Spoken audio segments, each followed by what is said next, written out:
So, my first Christmas at my apartment that I live in now, that I've lived in for apparently 5 years, I moved in December of 2020. So, by the time Christmas had come around, I'd only been in my apartment for maybe 3 weeks.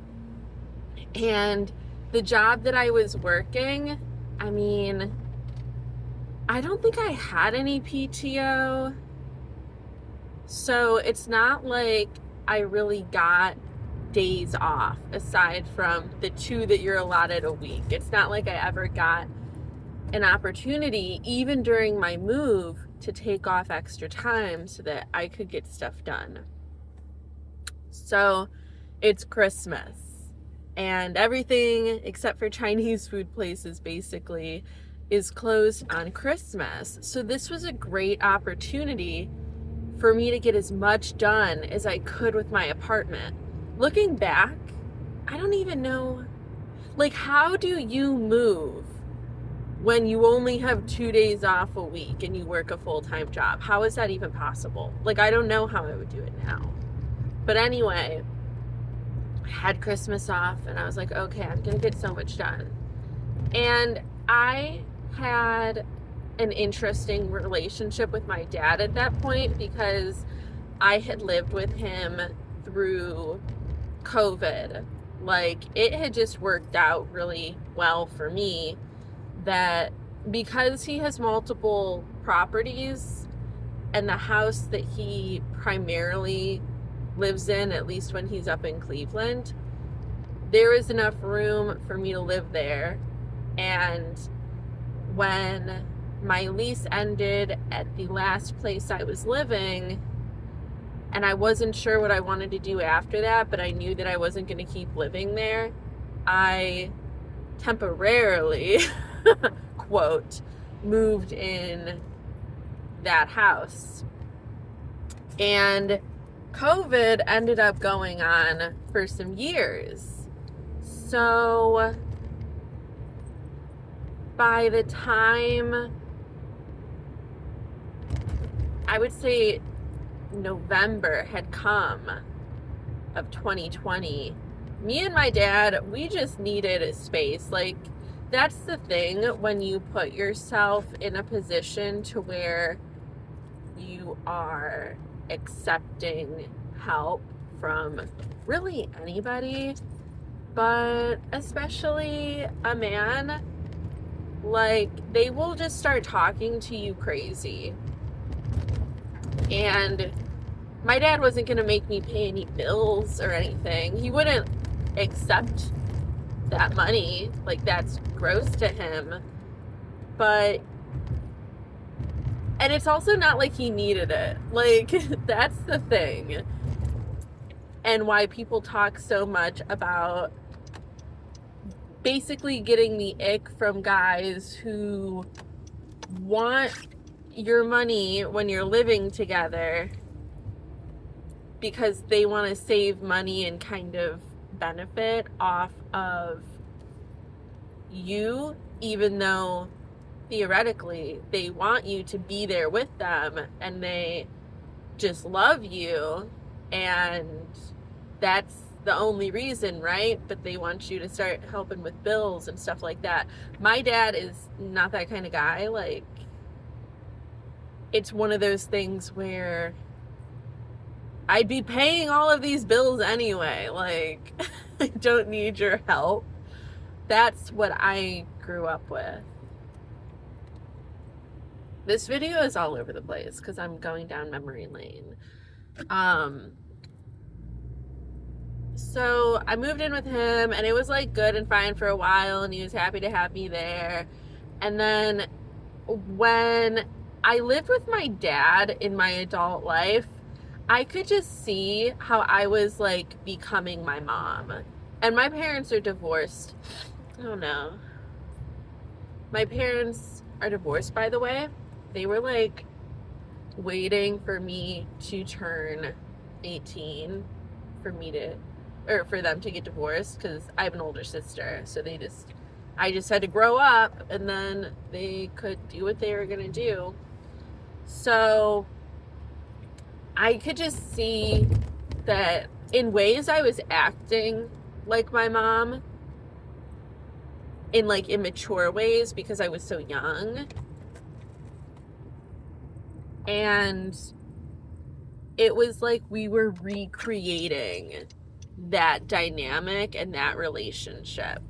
Like, I almost became my dad's platonic wife that he was just rolling his eyes at because I'm younger and I wasn't, I don't know, living how he thought I should.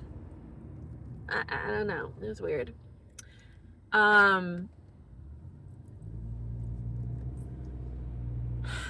So it got to a point, and he started really saying some rude and kind of messed up things and making weird comparisons that very abruptly, without telling anybody for the first time, I got my own apartment. And I told him after I was signing the lease, or after I signed the lease. So I was locked in. There was no doing anything about it. And I was like, so I got this apartment. I'm actually moving in a week. And don't worry about helping me with moving. I've got it covered. And actually, you won't even have to see it happen because the majority of it is going to be while you're at your place down south anyway. So, like, you know, I've made it so you don't have to help me. Because that was one thing. When he helped me move from the last place I was living into his house, he said that. He was like, I don't want to help you move anymore. So I didn't ask him. I figured out something else. And I was like, you don't even have to witness me move. Like, you can be gone for this. And I think that kind of shook him. And he even texted me and was like, I feel so abandoned, because he just came back from his typical time away to where he refers as his actual home, and was like, he just came into all of my stuff being gone, and I was just in my other apartment. And so he felt abandoned. And we had a thing going for many, many years where I would come over once a week, even when I lived 45 minutes away. I would come over once a week and I would make him dinner, and then I would like clean the dinner up, and we would watch a movie and eat. Well, after I moved myself and got my own apartment so that I wasn't going to be spoken to that way anymore, I also told him that I was taking a break from that. And we actually never resumed that. I never came over and just made him dinner and cleaned it up and watched a movie and offered that because I didn't want to. I'd done it for so long. I did it for like 7 years. And then my first Christmas, when I was going to utilize that day off that I had to make a home out of my apartment that was just in shambles, he got mad because he decided that I should be over at his place to again come over, make dinner, eat dinner with him, clean it up, watch a movie, sit around and not really know what to talk about for a while, and then eventually drive myself home and continue living my life. I was pushing the time back. I was like, you know, I only have this day to really get my apartment in a good place before I go back to work. So I need a couple more hours. And that like pissed him off. And then when I was finally ready, because he felt like he was sitting around waiting for me. And what he wanted to do was go and be at his cabin where he would also just be alone. Like, what's the difference? Oh my God.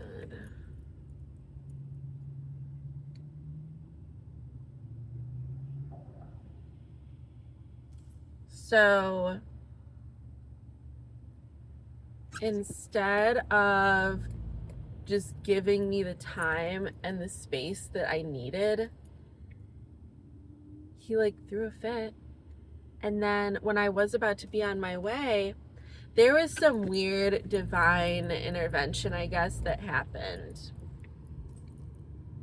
Because for the first time ever, when I had my car heating up, it was so cold that the doors of my car locked, which meant I was locked out of my running car and my apartment.